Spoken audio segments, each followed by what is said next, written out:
Assalamualaikum warahmatullahi wabarakatuh. Perkenalkan, nama saya Amalia Nur Hasanah, NIM 04204936 dari kelas B Keperawatan 2.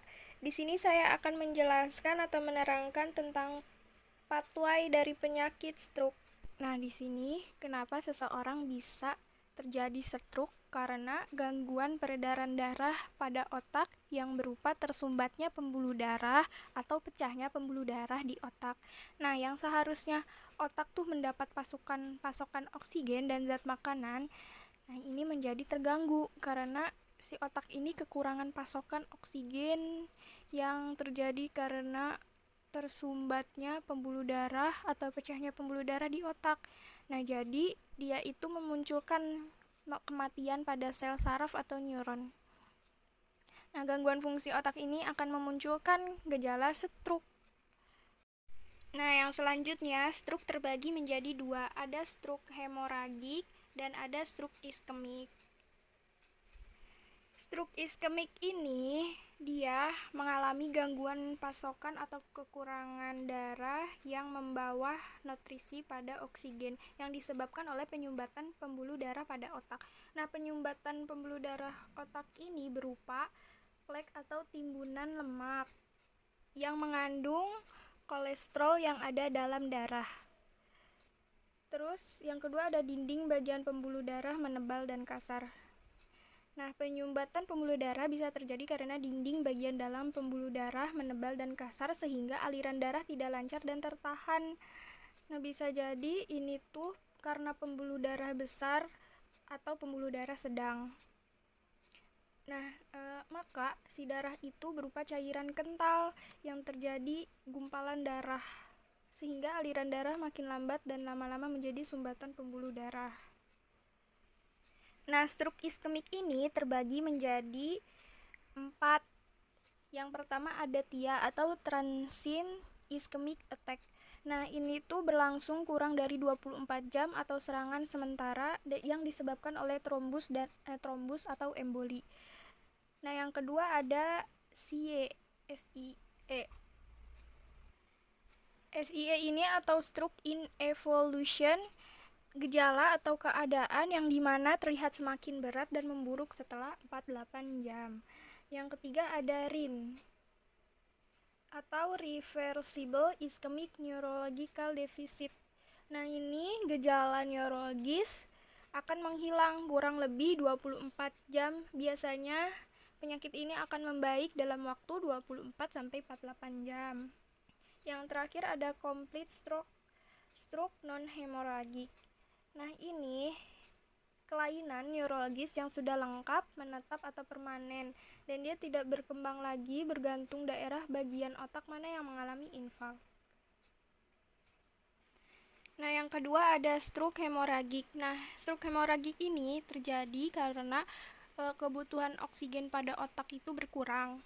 Lalu terjadi hipertensi, kekurangan darah, dan terjadi itu di dinding arteri menipis dan rapuh. Si dinding arterinya tuh menipis dan rapuh, lalu mengakibatkan pembuluh darah ini tuh malah pecah dan peredaran darah pada otak atau mengalami kebocoran. Nah, adanya darah yang menggenangi atau menutupi ruang-ruangan jaringan sel otak akan menyebabkan kerusakan jaringan sel otak dan menyebabkan kerusakan fungsi kontrol otak. Genangan darah bisa terjadi pada otak sekitar pembuluh darah yang pecah atau dapat juga genangan darah masuk ke dalam ruang sekitar otak atau subarachnoid hemorrhage. Stroke hemorrhage ini dia biasanya terjadi pada lanjut usia ya. Terus stroke hemorrhagik ini terbagi menjadi 4, yaitu ada hemoragi ekstradural. Nah, ini biasanya diikuti dengan fraktur tengkorak dengan robekan arteri tengah atau arteri meningis lainnya. Yang kedua ada hemoragi subdural. Nah, hemoragi ini yang robek adalah bagian vena, sehingga pembentukan hematomanya lebih lama dan menyebabkan tekanan pada otak. Yang ketiga ada hemoragi subarachnoid. Nah, yang subarachnoid ini terjadi di ruang subarachnoid, terus mengakibatkan dari trauma atau hipertensi, tetapi penyebab paling sering adalah kebocoran aneurisma. Yang keempat ada hemoragi intracerebral. Nah, ini peredaran di substansi dalam otak yang paling umum terjadi pada pasien dengan hipertensi dan aterosklerosis cerebral karena perubahan degeneratif. Stroke hemoragik ini bisa menyebabkan kelumpuhan atau kelemahan, contohnya tetraparase. Nah, tetraparase ini yaitu penurunan kemampuan motorik pada keempat ekstremitas. Nah, yang kedua ada hemiplegi. Nah, hemiplegi ini dia akan mengakibatkan otot lemah atau kelumpuhan parsial pada satu sisi tubuh yang dapat mempengaruhi lengan, kaki, dan otot wajah.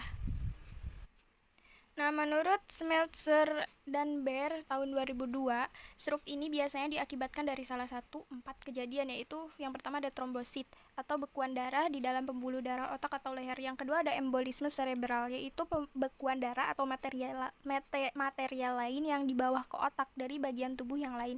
Yang ketiga ada iskemia. Iskemia ini penurunan aliran darah ke area otak. Yang keempat ada hemoragi cerebral. Nah, ini pecahnya pembuluh darah cerebral dengan peredaran ke dalam jaringan otak atau ruang sekitar otak. Nah, ini akibatnya adalah penghentian suplai darah ke otak yang menyebabkan kehilangan sementara atau permanen gerakan, berpikir, memori, bicara atau sensasi. Faktor resiko stroke yang tidak dapat diubah seperti suku, genetik, umur, dan jenis kelamin. Nah, bila faktor resiko ini ditanggulangi dengan baik, maka kemungkinan mendapatkan stroke ini dikurangi atau ditangguhkan. Makin banyak faktor resiko yang dipunyai, makin tinggi pula kemungkinan mendapatkan stroke. Sedangkan, faktor resiko yang dapat diubah merupakan faktor risiko terjadinya stroke pada seseorang yang keberadaannya dapat dikendalikan atau dihilangkan sama sekali. Nah, contohnya ada obesitas, hipertensi, diabetes mellitus, kelainan jantung, merokok, kepatuhan kontrol aktivitas fisik, diet, dan alkohol. Nah, jika kita mengurangi aktivitas tersebut atau menghilangkannya, insya Allah kita tidak terkena penyakit stroke ya teman-teman. Nah, yang selanjutnya ada manifestasi klinis. Nah, ini juga stroke bisa menyebabkan berbagai defisit neurologik.